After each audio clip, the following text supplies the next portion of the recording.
આમ તો આપ સૌને ખ્યાલ છે કે ખોડલધામ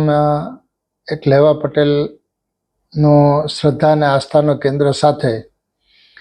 એક સંગઠનના હેતુથી માતાજીના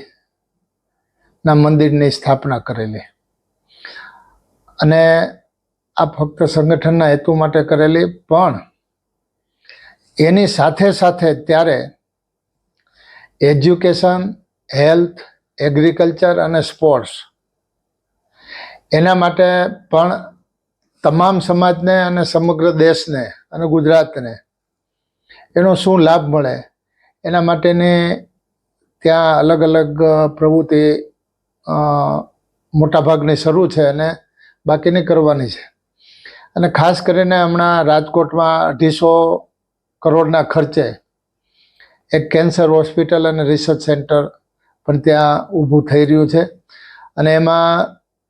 દેશની નામાંકિત હોસ્પિટલ ટાટા મેમોરિયલની સાથે ટાઈપ કરી અને આ કેન્સરની હોસ્પિટલ અને રિસર્ચ સેન્ટર ત્યાં થઈ રહ્યું છે. એવી રીતે યુપીએસસી, જીપીએસસીની પરીક્ષાઓની તૈયારી માટે તમામ સમાજના વિદ્યાર્થીઓને ખોડલધામ આ ક્લાસ ચલાવીને પ્રેરણા આપે છે. ભવિષ્યમાં દેશને એક સારા ખેલાડીઓ મળે, ઓલિમ્પિકમાં દેશનું નામ રોશન કરે, અને ખેતીવાડી ક્ષેત્રે પણ કાંઈ નવા સંશોધનો કરીને સમાજને આપે, દેશને આપે.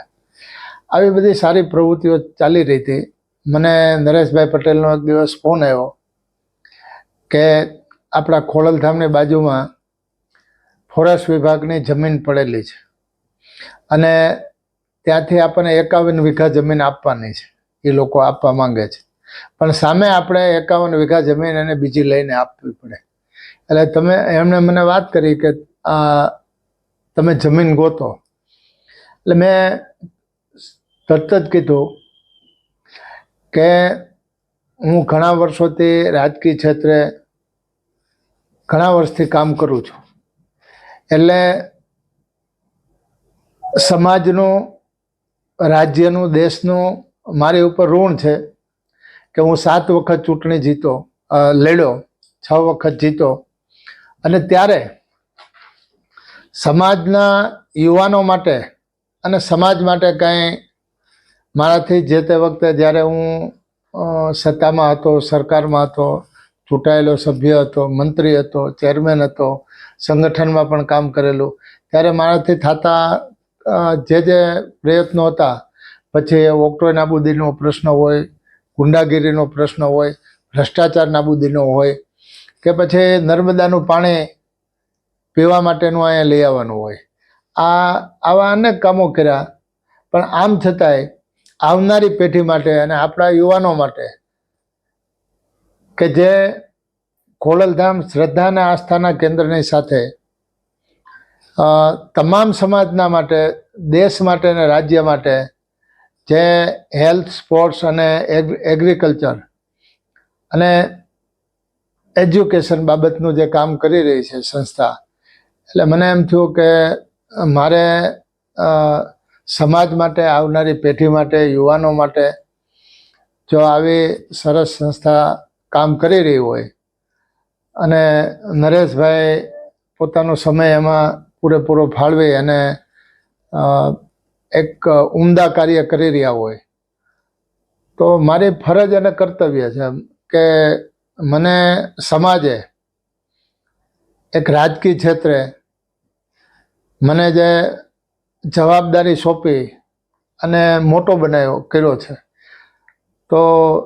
મારે એના ઋણ ચૂકવવા માટે મારી પાસે કાંઈ છે એ અંતે તો આપણે છોડીને ચાલ્યું જવાનું છે. એટલે એ હું વાપરું કે આ સમાજ વાપરે, કે આ ગુજરાતની 7 કરોડની જનતા માટે ઉપયોગ થાય, કે દેશને 150 કરોડની જનતા માટે ઉપયોગી થાય, એવા એક ઉમદા હેતુથી મારી ફરજ અને કર્તવ્ય સમજી અને મેં જમીન આપી છે. આ જમીન ફોરેસ્ટ વિભાગ એક્સચેન્જ કરશે, એટલે મેં જે જમીન આપી છે ત્યાં એ જમીન ફોરેસ્ટ વિભાગને આપશે અને ફોરેસ્ટ વિભાગની જમીન જ્યાં ખોડલધામ કાગવડના મંદિરની બાજુમાં છે,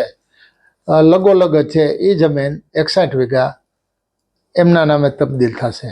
એટલે આવી મને એક પ્રેરણા આવી કે ભાઈ આપણને